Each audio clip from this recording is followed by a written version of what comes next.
Assalamualaikum warahmatullahi wabarakatuh. Perkenalkan, nama saya Mevi Adahafia dari kelas 01 dengan NIM 607042300042. Di sini saya akan menjelaskan tentang negara hukum. Yang pertama yaitu ada kajian teori. Negara hukum merupakan istilah yang meskipun kelihatan sederhana, namun mengandung muatan sejarah, pemikiran yang relatif panjang. Negara hukum adalah istilah Indonesia yang terbentuk dari dua suku kata, negara dan hukum. Padanan kata ini menunjukkan bentuk dan sifat yang saling mengisi antara negara atau pihak dan hukum pada pihak yang lain.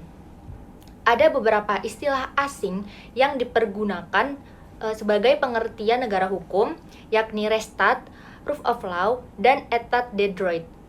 Sepintas istilah ini mengandung makna sama, tetapi sebenarnya jika dikaji lebih jauh terdapat perbedaan-perbedaan yang signifikan.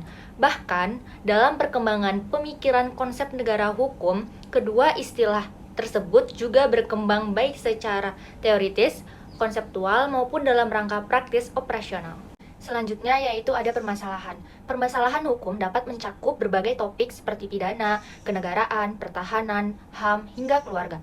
Beberapa isu hukum yang menggambarkan Indonesia pada tahun 2020 mencakup legislasi, penegakan hukum, peradilan anti korupsi, HAM, demokrasi, dan tata kelola penanganan COVID-19.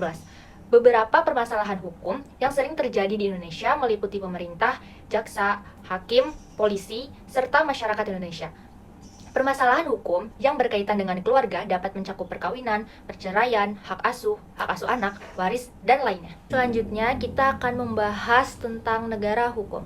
Yang pertama ada ciri-ciri dan prinsip negara hukum, yaitu yang pertama ada hukum bersumber pada Pancasila, yang kedua berkedaulatan rakyat, yang ketiga persamaan kedudukan di dalam hukum dan pemerintah, yang keempat dianutnya sistem MPR, yang kelima kekuasaan kehakiman yang bebas dari pengaruh kekuasaan lainnya, dan yang terakhir yaitu pembentukan undang-undang oleh Presiden bersama-sama dengan DPR. Selanjutnya yaitu ada perkembangan negara hukum. Yang pertama ada negara hukum polis. Negara hukum polis merupakan negara yang memiliki wewenang dalam penyelenggaraan keamanan, kemakmuran, atau perekonomian.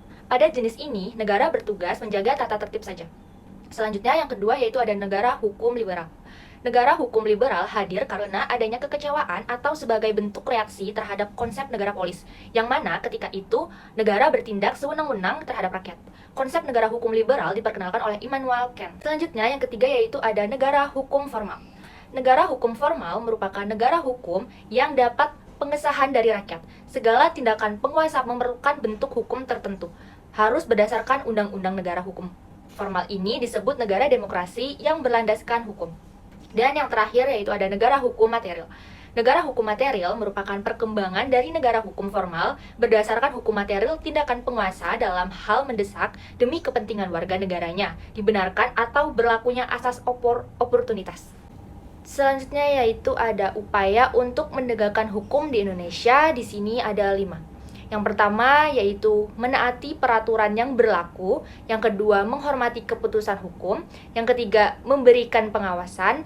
Yang keempat memberikan dukungan terhadap pemerintah. Dan yang kelima yaitu memahami hak dan kewajiban. Sekian presentasi dari saya, kurang lebihnya mohon maaf. Wassalamualaikum warahmatullahi wabarakatuh.